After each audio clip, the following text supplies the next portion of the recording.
on that boat. However, with all the evil in your heart, you introduced me to something that I can never replace, Islam. I'm going to spare your life because I have gotten something now worth all the suffering. I have Islam. No one came and took over Mozambique. The Arabs didn't come and control Mozambique. The writings indicate that the people of Zang were Africans. And they controlled the whole east coast of Africa as Muslims. What did they say happened there? What did they say happened in North Africa? What did they say happened in West Africa as a result of Islam? Mr. Edward Blyden said it saved the culture and civilization of Africa. I wasn't there. He was on the spot. He studied it carefully. That was his conclusion. That doesn't mean he's right. But tell me someone else on the spot who studied everything that happened that said Islam destroyed Africa. Now let's go to the Gulf crisis. In my opinion, Saddam Hussein got set up. Ego. He got set up because Israel was afraid of two things. One, Persia. Two, Iraq. A long distance, three, Syria. Israel maneuvered Saddam Hussein behind the scenes through Henry Kissinger to attack Persia.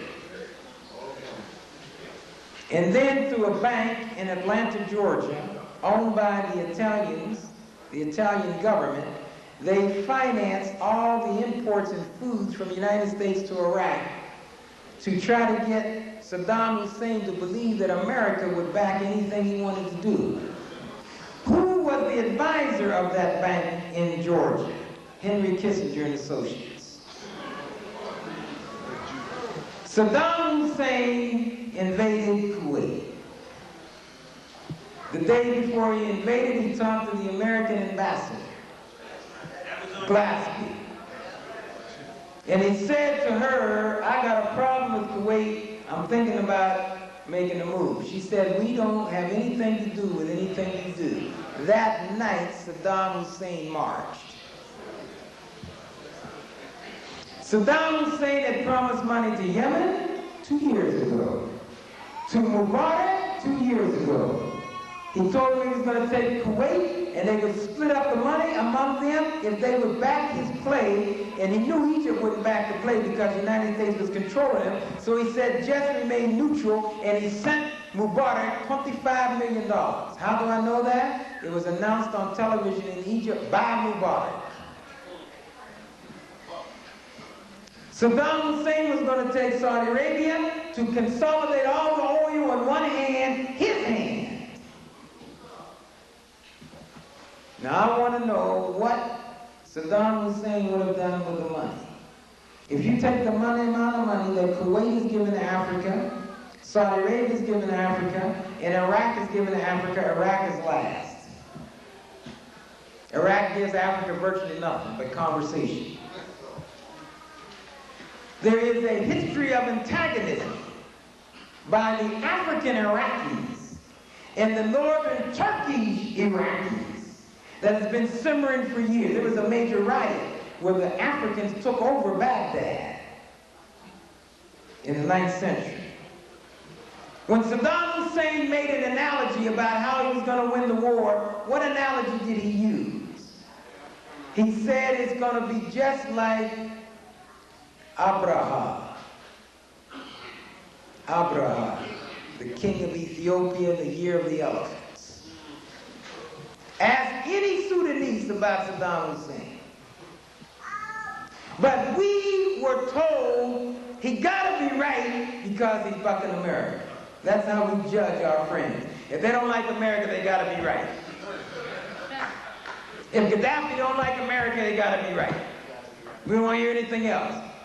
I understand the reasons, because we have suffered greatly. But I cannot become emotional because my people's lives are at stake. I got to study Saddam Hussein and Gaddafi and King Fahd and everyone else. So I can have a balanced picture. I know there are more people of African blood in the Gulf than anywhere else in Arabia. You take Syria, you take Lebanon, you tell me about who accepts who. If you look at the ambassador from Saudi Arabia to the United States, there's a blood. Prince Bandar, his uncle is King Fahd. I know he is in the inner councils, not as a slave, not as a servant, but as a prince. Have you seen Sheikh Saud of Kuwait? Black is cold. Black is cold. Why would the Kuwaitis put a black man over them? They don't do it here.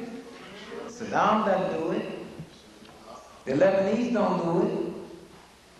Now, if I'm going to make an objective evaluation, I tell Saddam Hussein, and I wrote it in my book, you made a mistake. You let these people set you up and destroy you for life. What this country did was savage. Savage.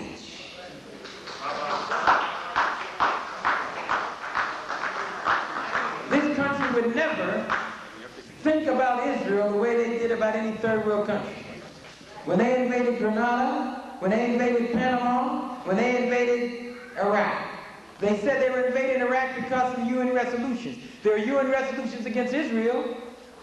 Give Israel 6 months. Say, if you're not out of the West Bank in 6 months, we're sending the planes and the ships. They'll never do it. Never do it. That's the double standard. Now, Saddam Hussein had some good points. I'm not saying the man was all bad. I'm saying he didn't use his head. He didn't think, and he let his ego get in the way. And the people around him, just like black politicians, had him floating in the air with pure flattery. And if he don't like you, you're dead. That's the problem. Notwithstanding all of that, I was grieved to see the Iraqi people just suffer. It's for nothing. This country did not have to do that. They didn't have to go to war. They could have reached a settlement peacefully. But Bush wanted to get away from that image of being a winner. And they wanted to show the might of America to intimidate the whole third world like they cut those slaves' legs off. It was not just Saddam. It was to all the Caribbean, all of Latin America, all of China, all of Asia, all of Africa to say, look at all this power. We can put it on you anytime we get ready. Russia is gone. We are the only true rulers of the world, white America. That's the new world order.